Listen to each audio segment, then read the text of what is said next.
പ്രിയപ്പെട്ടവരെ, യേശുക്രിസ്തുവിൽ ഏവർക്കും കൃപയും സമാധാനവും. ഇന്ന് നോൻപിൻ്റെ 9-ാം ദിവസം. ഇന്ന് നമ്മൾ ധ്യാനിക്കുന്നത് ശിമയോനെ കുറിച്ചാണ്.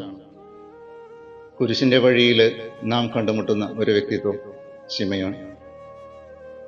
ശിമയോൻ ക്രിസ്തുവിന് കൈത്താങ്ങായവൻ, അവൻ്റെ പീഡകളെ ചേർന്ന് നിന്ന് അറിഞ്ഞവൻ, ഇന്നും അനുസ്മരിക്കപ്പെടുന്നവൻ. നാമും ശിമയോന്റെ പ്രതിഫലനങ്ങളാവണം. അനുദിന ജീവിതയാത്രയിൽ കുരിശ് വഹിക്കുന്ന ക്രിസ്തുവിനെ നാം കണ്ടുമുട്ടുന്നുണ്ട്. എവിടെയാണെന്നോ? അപരനിൽ, നമ്മുടെ സഹപ്രവർത്തകരിൽ, കൂട്ടുകാരിൽ, കൂടെയുള്ളവരിൽ, ഒപ്പമുള്ളവരിൽ.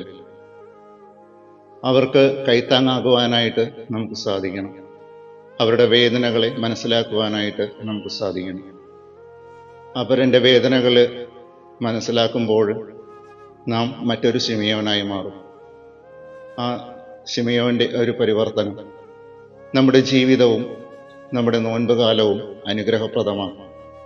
അതിനായി ദൈവം നമ്മെ അനുഗ്രഹിക്കട്ടെ. ആമേൻ.